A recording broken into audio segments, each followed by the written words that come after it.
Look where I'm at. This is the off-season studio. That's because it's a 49ers mini bye week. And we have the grades for the 49ers against the Giants. A+ through F-, every single position group. We have a little extra time to put a bow on this football game with the 49ers having played on Thursday night. NFL games tomorrow. I know Deion Sanders in Colorado. They're playing Oregon right now, and they fell behind in that game early. So I'll go flip on some of the college football maybe in a little bit. But first, I know that you do not like to let a day pass where we don't talk 49ers. So, article coming out of this game. I'm sure you've already seen it. If you haven't, we still have the $1 a month deal going on at The Athletic, so you can go ahead and check it out. This one is in the description. I made sure to toss the link in there before we went live. And now we're going to take it position group by position group. And hey, we're going to go reverse this time. We can start with special teams. Special teams gets a B for the 49ers. Jake Moody, though, he's making history for the 49ers. So the B is not because of him. He gets an A+. This group gets a B just because there was a big special teams error on the fair catch interference for Shamar Jean-Charles. The interference gave the Giants an extra 15 yards, put them at the 49ers' 37-yard line, and kept this game a little closer on the scoreboard for a little bit longer than it should have been. So you can't get an A if you got that kind of penalty. The 49ers had to clean that up, but they did so much good stuff on special teams in this football game, starting with Ronnie Bell as a gunner. When you talk about the Jim Harbaugh special teams unit, right? The special teams was good when Harbaugh was the coach. Well, Ronnie Bell, Harbaugh product at Michigan, had the big tackle early on to set the tone as gunner. And then Jake Moody, Jim Harbaugh product from Michigan, has made NFL history becoming the first kicker ever to make 3 field goals and 3 extra points in each of his first 3 games. In fact, 3 seems to be the number with the 49ers. 3 games, 3 Jake Moody field goals per game, 3 touchdowns per game, 3 Moody point after attempts per game, 30 points per game, and a 3-0 record. All coming off of the Christian McCaffrey, Steph Curry comparisons this offseason. So I do guess that good things must come in threes. The McCaffrey-Curry comparisons came from Kyle Shanahan speaking at the Dwight Clark Legacy Series event, and I thought it was a genius comparison. McCaffrey draws defenders just like Steph Curry draws defenders, and both players impact the game in profound ways, even when they don't have the football. Maybe we can toss this in a different order. We can go straight to running backs for the 49ers. Running backs get a B. McCaffrey lowered this grade a little bit because he dropped the pass that I think he catches 99 out of 100 times. A dime from Brock Purdy near that left pylon. Boy, I thought that was going to be another touchdown for the 49ers. It fell to the turf, though. McCaffrey, he's very sure-handed. He's awesome, right? Whenever he does stuff that receivers do. He can pass as a receiver. He can pass as a running back. That's what makes Christian McCaffrey so great. But he did drop that one pass. It was tough. I would have put the 49ers up over 30 points in this game. So I take it from an A to a B, but Christian McCaffrey was very, very good for the 49ers outside of that. The final line, I'm going to show you guys the stat sheet here. This is the box score from the game. McCaffrey, 18 carries, 85 yards.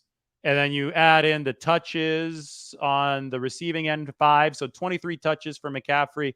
Really about the same as the game before. I think he was at around 25. So a couple fewer touches. But they're able to mix Elijah Mitchell into the plan. And McCaffrey would have been set for way more touches than the game against the Rams just by virtue of the defense that the Giants were playing.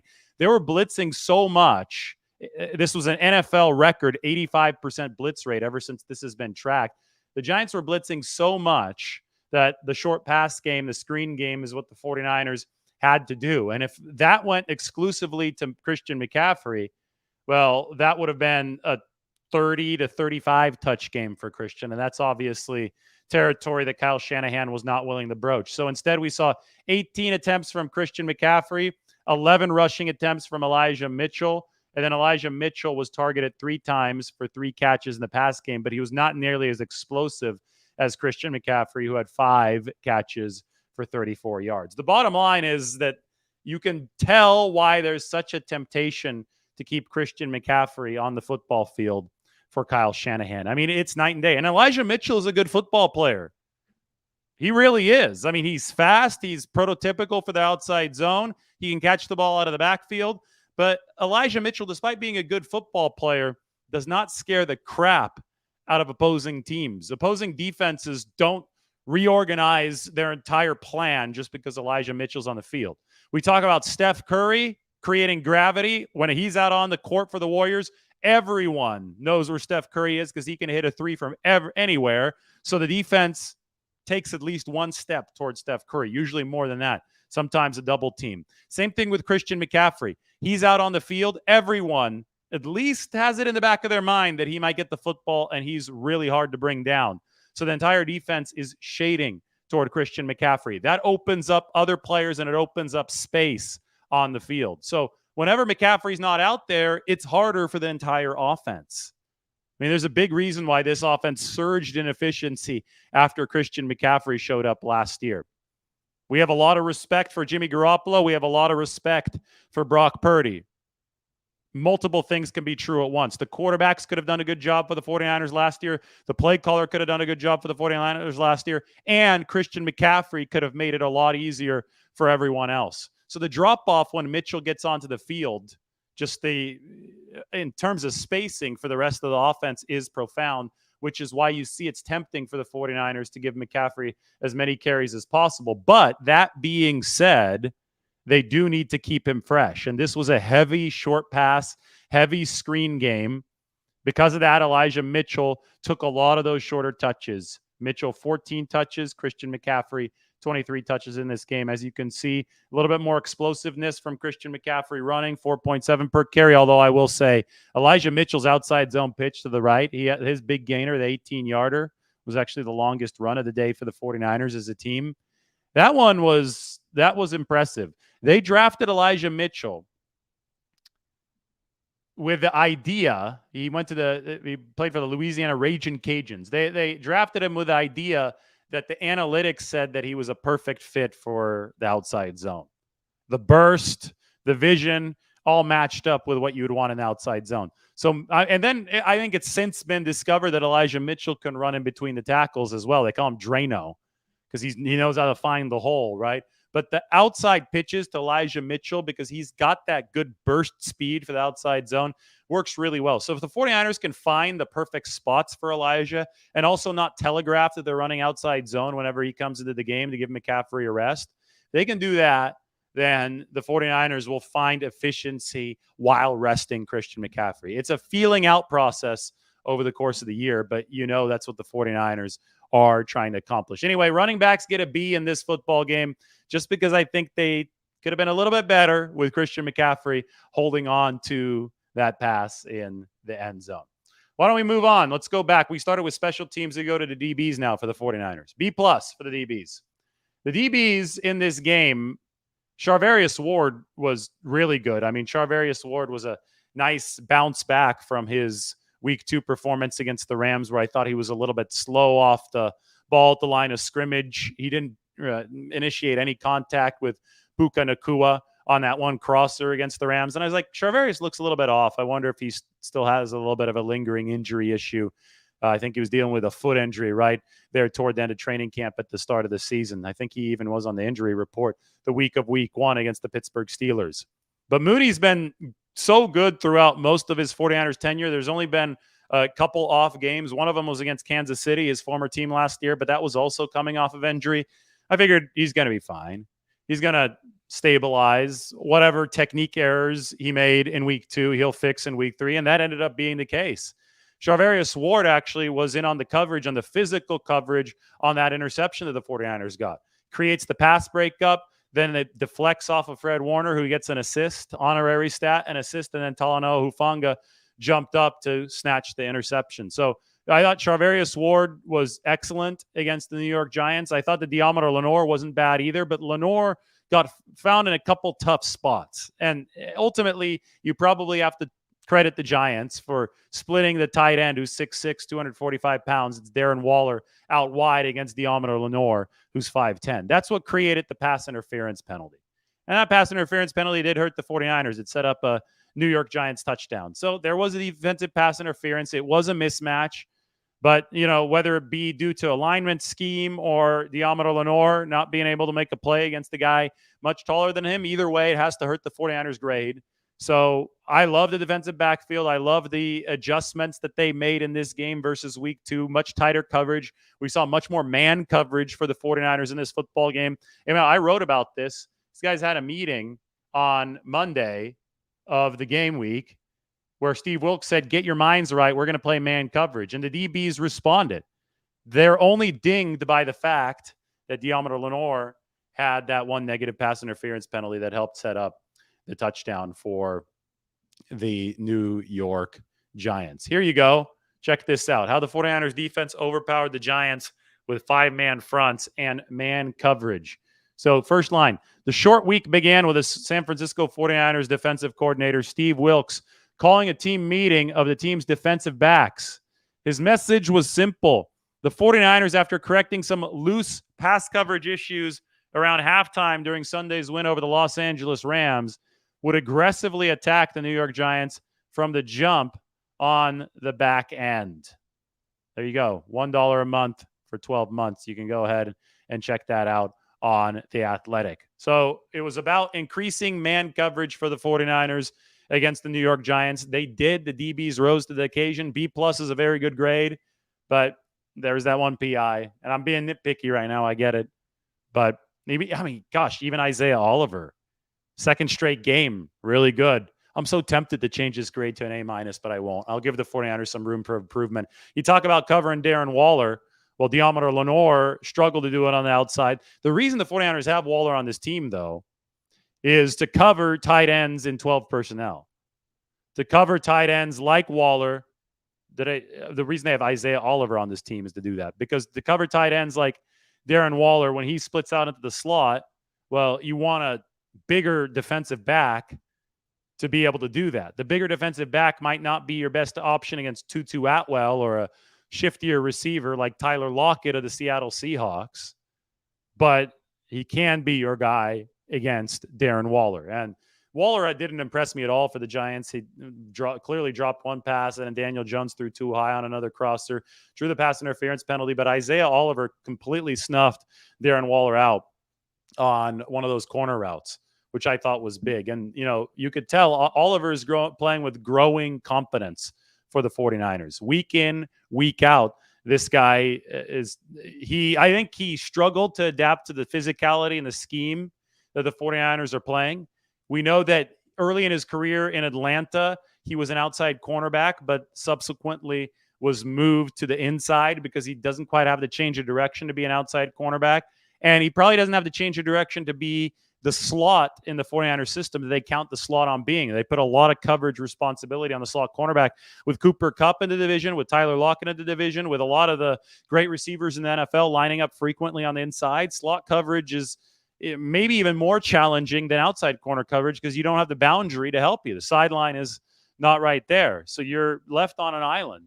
And I don't know if Isaiah Oliver fits the profile to have the COD, which is change of direction, to be able to win frequently in that island against some of the shiftier receivers. But there certainly also is a need to defend bigger physical targets like tight ends, like Darren Waller, who move out there into the slot. And I think that's where Oliver's skill set really shone through for the 49ers against the Giants. So B+ for the defensive backs.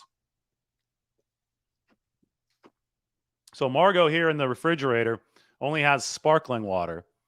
And I'll tell you what, I get it. I'm half European, but I can never get behind sparkling water. Perrier. I'm a regular water kind of guy. I just don't think the sparkling waters is refreshing. Comment what you think. Do you think sparkling water or still water? But I need something when I sit here talking for hours on end without having anybody else talk. I do need some hydration. Okay, we're moving on. Linebackers. This team's linebackers are so damn good. The 49ers, Fred Warner, let me go look at the tackle numbers for their linebackers in this football game. But Fred Warner, with how he covers and how he just commands the defense, there is no weakness now, I feel, to Fred Warner's game. Initially, at the start of Fred Warner's career, he did have a higher tackle rate than you would like, but he has lowered the tackle rate. He's figured out a way to essentially make his game airtight. We are seeing the super prime right now, Fred Warner, who had 4 tackles for the 49ers against the Giants. Dre Greenlaw had 5 tackles, hit the quarterback once. 49ers kept on deploying Fred Warner on some of those blitzes, which were hitting. They were aggressive too defensively, not nearly as aggressive as the Giants, who blitzed 85% of the time, but Warner was getting back there. But, this is a B plus because Dre Greenlaw committed the penalty that I get. I don't think it was a good call. I think that the whistle blew after Dre Greenlaw delivered what they deemed to be a late hit. I think it's a bit of a reputation penalty. So it was unfortunate for the 49ers. I ding him a little bit for a 15-yarder, even though it's not his fault, but the world isn't fair. So that's why that grade is the way that it is. It's interesting to me that they took Greenlaw off of the field when they ran the 5 defensive linemen. They only did that a few times in this game. I asked Dre about it after the game, and he said, well, you know what? I'd rather be out there, but those 5 guys in front of me, when they can line up 5 across from the offensive line and they all have one-on-ones and they're all ferocious rushers. I mean, we'll get to the D-line in a second. It's really hard to argue with the 49ers bringing out those 5 defensive linemen. But, the biggest positive behind this linebacker grade is the third linebacker, Oren Burks. He had a tackle for loss, 2 tackles for loss. 2 tackles for loss for Oren Burks, 5 combined total tackles. The tackles for loss were strong plays on the perimeter. Whenever your third linebacker is making plays in the backfield on the perimeter, you know that you have a very adaptable defense, eminently adaptable. Why? Well, because a nickel package is what you bring in for more speed, right?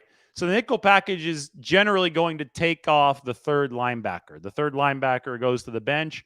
Nickelback comes in. You have less brawn. You have more speed.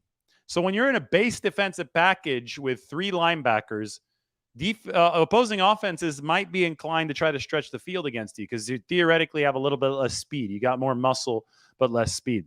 When Oren Burks made 2 tackles on the perimeter in this game, it really shows you that the 49ers, even in their base defense, maintain the speed to swarm opposing defenses to the sideline. So Oren Burks is a key piece for the 49ers on about 30% of snaps.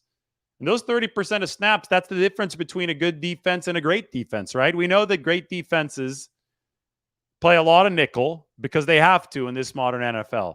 But really good to get from that really good level to the level of greatness, they also have to be able to play base. And they have to be able to play base fast and strong at the same time.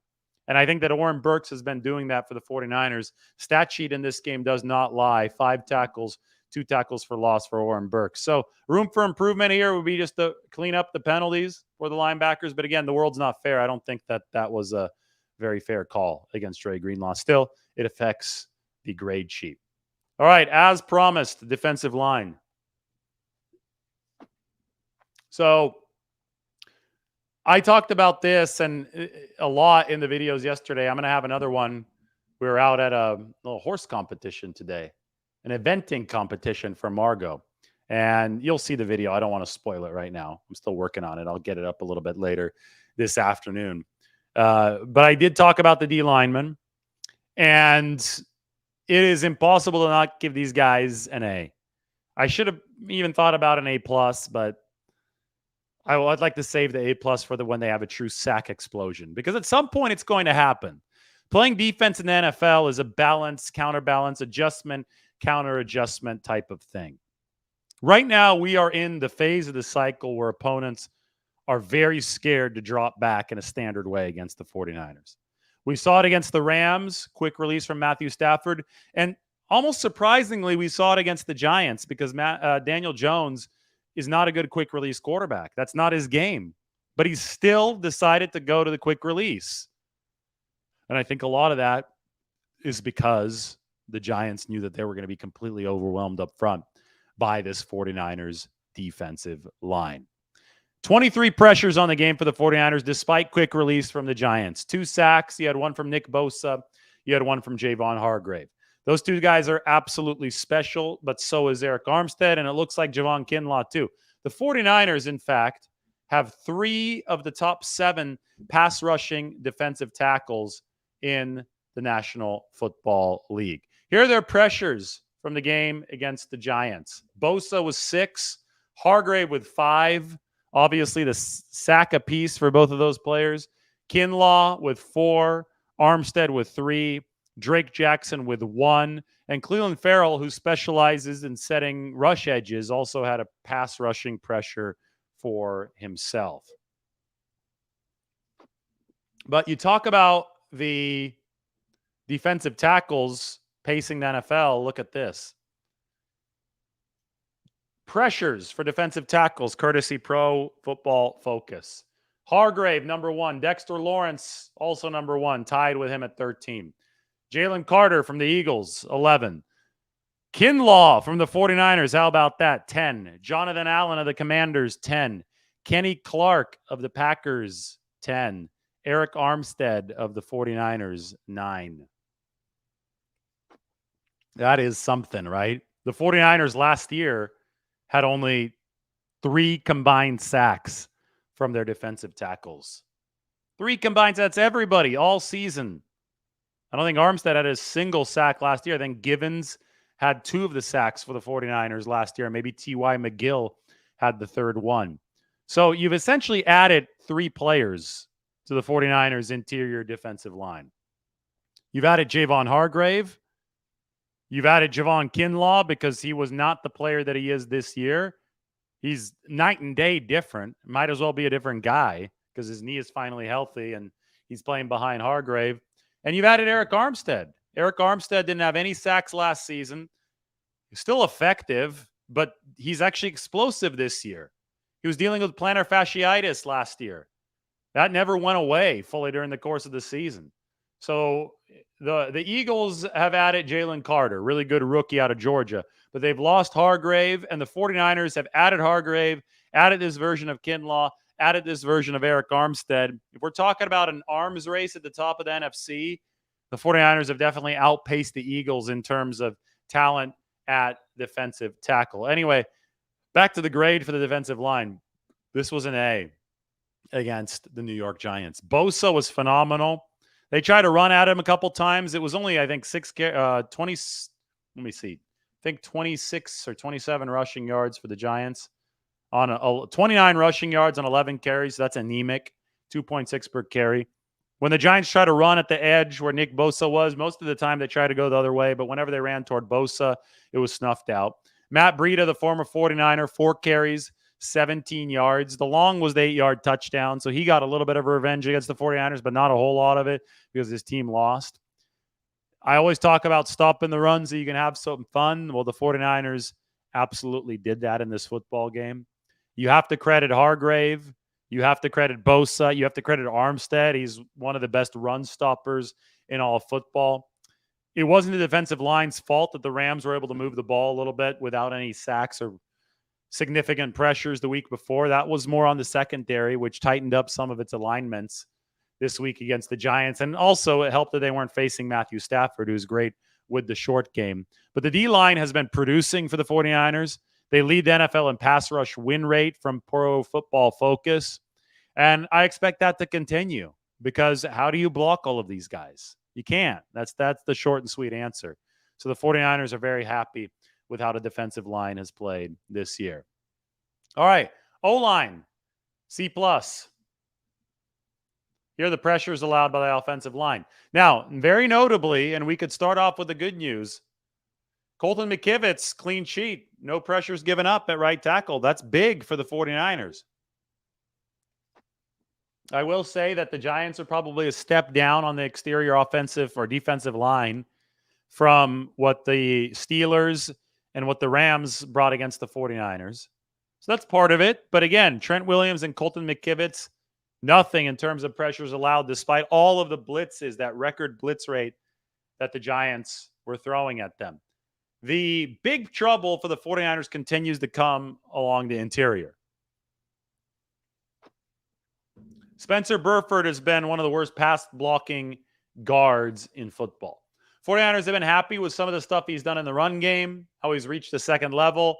They love his attitude. They love how he's developing as far as a run blocker goes, but the pass protection is going to have to be better. And the hope is, well, McKivitz showed that after he played TJ Watt and a little bit of Aaron Donald against the Rams, he showed that he can really be on an upward trajectory here. Now it's up to the guy right next to him in Spencer Burford to catch up, because the 49ers right now, I think, have a little bit too big of a weakness alongside the right side of the offensive line. Jake Brendel, 3 pressures allowed. I thought Brendel was on his back a couple times this game. 49ers would love to clean that up. I think they would have liked the pass protection to heat up a bit from Jake Brendel. He was one of the best in football, one of the top 5 guys in terms of pressure rate allowed last year.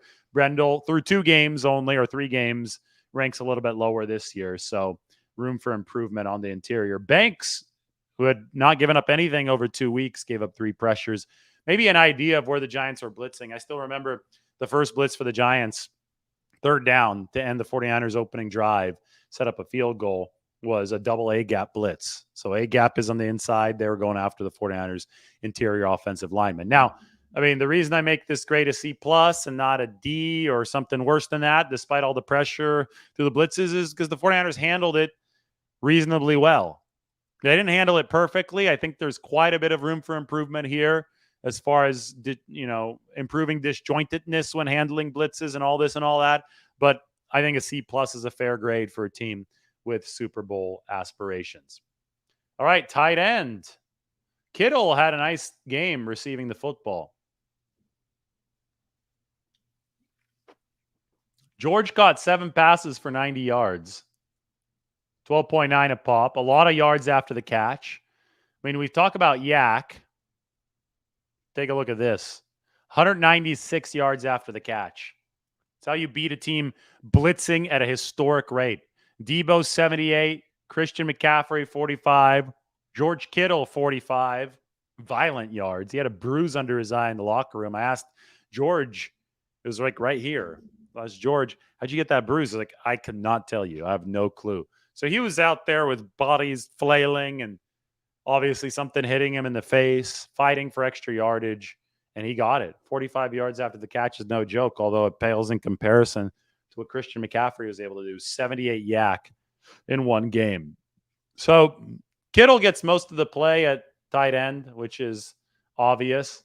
But the 49ers did get production in the blocking game from other tight ends. Charlie Werner played 8 snaps, and Ross Dwelly played 3. Both of them had good blocking scores. Werner especially had a good run blocking score from PFF, 83.5. But it's all about George Kittle and the fact that he had such a productive game receiving 9 targets, 7 catches, and 90 yards for George Kittle. So we talked about the O-line, McKivitz, clean sheet. Burford needs to be better. Have we talked about receivers? Well, we have in part of this whole discourse, but if we want to look at the receiver position specifically, I want to go back to the yak numbers, which you have right here. I mean, this is an A+, and it's an A+ because Deebo Samuel was awesome. The game-changing play was the 3rd and 15 tunnel screen. 30 yards later, the 49ers had discovered their counter adjustment strategy against the very, very aggressive blitzes of the New York Giants. Then Deebo caught the downfield pass, touchdown. Deebo had what? I mean, it was a perfect throw from Brock Purdy. We can get to that in a bit. But Deebo had 1 rushing attempt in this game and 12 targets in the past game, 6 catches, 129 yards. 40-yard touchdown from Brock Purdy sealed this game. And, Purdy gets an A-. I'm just moving on the quarterbacks really quick before we go back to the receivers. Not enough air yards, right, for Brock Purdy on that touchdown. I mean, some of the dumbest takes I've ever seen, and this is saying something because there was a lot of bad stuff surrounding Jimmy Garoppolo. There was a lot of bad stuff surrounding Trey Lance. Some of the worst QB takes I've ever seen have sprung up around Brock Purdy. And the worst was when people were complaining about screen passes over the course of the early part of this game. They had to throw screen passes. That was the only way that they were going to be able to beat an 85% blitz rate. I mean, this was historic from the New York Giants. They were bringing 5, 6, 7 defenders, more defenders than the 49ers could block. And I want to talk about receivers and quarterbacks in conjunction. And as we do that, we realize that setting up yards after the catch, and we saw a ton of that for the 49ers, that is a quarterback stat too. This right here, yak, is a quarterback stat too. There's few things harder in the game of football than playing quarterback, seeing a pass rush bear down on you, and delivering a short, accurate throw, hitting a receiver in stride, and setting up yards after the catch. Delivering with accuracy necessary for yak against zero blitzes is really damn difficult. And Brock Purdy did that really well. Again, 49ers had 196 yards after the catch. That's a quarterback stat. That's a Deebo Samuel stat. That's a Christian McCaffrey stat. That's a George Kittle stat. That's a Javon Jennings stat. It's an Elijah Mitchell stat. Hell, it's even a Ronnie Bell stat. Give him credit for the one yak. That was impressive coming off the deflected throw that he caught. It's a Kyle Shanahan stat too. Everybody has to work in cohesion, and the 49ers did a good job working in cohesion to beat all these blitzes from the New York Giants. They've put up 30 points now in all 3 of their games. Could there have been more points? I think so. That's why I have this as an A-. I think there were a couple misses out there. I think there were a couple misses out there for Brock Purdy in week 2. So the 49ers can still get a little bit better. But on a short week against exotic blitzes with so little preparation time for those blitzes, to be able to turn around, make adjustments on the fly, 49ers came out with seemed like a very aggressive game plan. They lined up in the pistol on the first 2 plays of the game. They looked disjointed on the first couple plays of the game, but they still were able to drive down, kick a field goal. To be able to pivot, though, out of that strategy of pushing the ball downfield, they should be commended for going to the shorter passes. To be able to pivot from that to the quicker game, because that's what was going to beat the insanely high blitz rate from the Giants. The successful pivot combined with the counter adjustment later, once the Giants backed off to go downfield, and we saw some big catches downfield, including the touchdown, the 40-yarder to Deebo Samuel. The ability to execute all of that puts the 49ers in A range. And, the misses here and there, let's put it at an A-.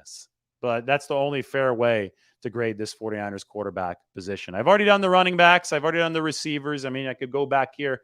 Why don't we go to the box score just to see what the receiving production was? Because Javon Jennings made some big catches.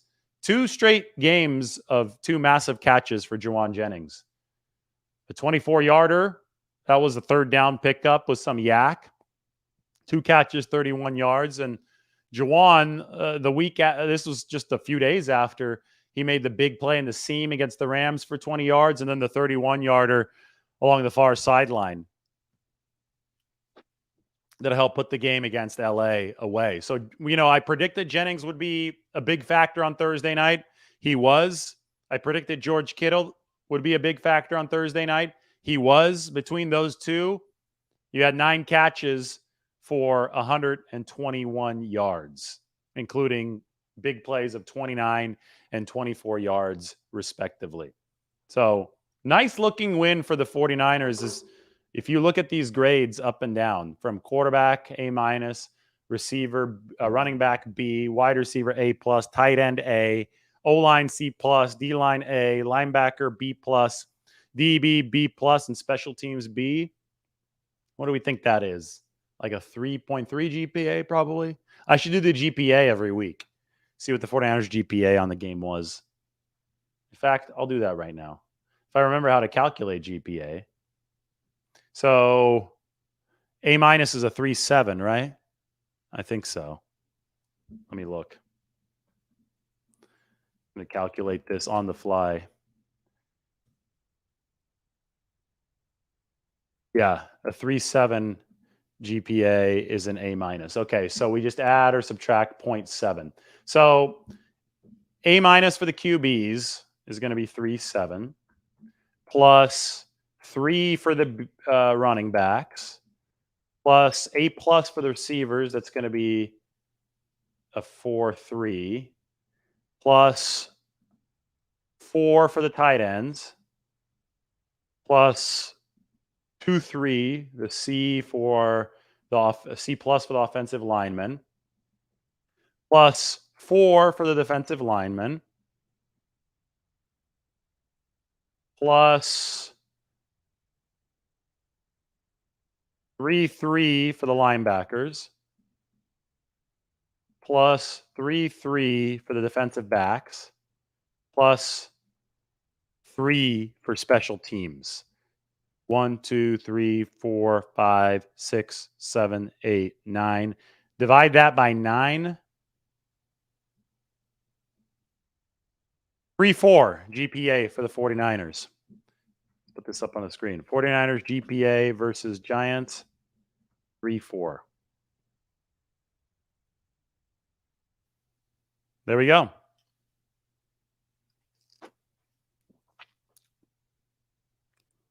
Actually, is a B a 3.5?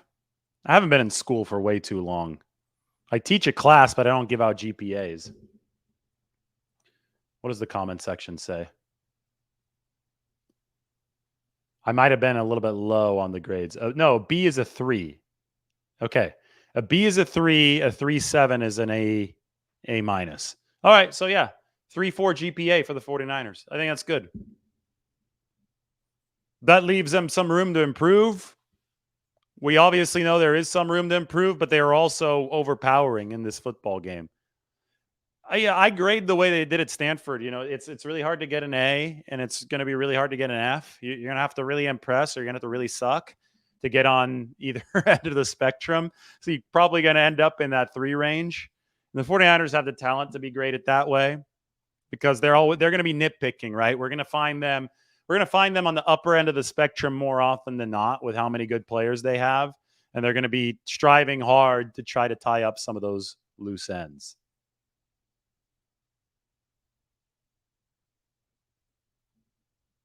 I'll recalculate all my GPAs in a bit and I'll post them on the YouTube community feature, the text that I put out there, because you guys are arguing about grades now and you're arguing about numbers. But anyway, it's all good. Brock Purdy, damn good though. And that's really what we can highlight here to end the show. 91% on intermediates. He's on pace to make an NFL record. He's got a good arm. He's accurate and he sees the field so damn well. It just seems to be running this system exactly the way that Kyle Shanahan envisions it to be run. I give the quarterbacks an A minus. That's the quarterback an A minus because it's Purdy. Nobody else. Just because it wasn't perfect, but it has been damn good for the 49ers. All right. Why don't you guys check this out since everybody is back out on here?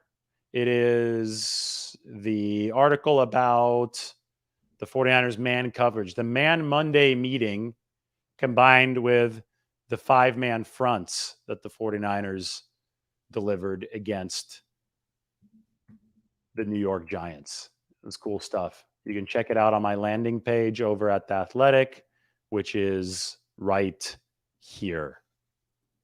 Latest news, 49ers extend Shanahan and Lynch. Then here you go, 5-man fronts. Now they want you to pay $1.50 a month, but I think you should just go ahead and do it. Whatever it is, $1.50 or $1, link is in the description. All right, everybody take care. Grades have been good. 49ers shooting for straight A's next time against the Arizona Cardinals. We'll talk to you soon.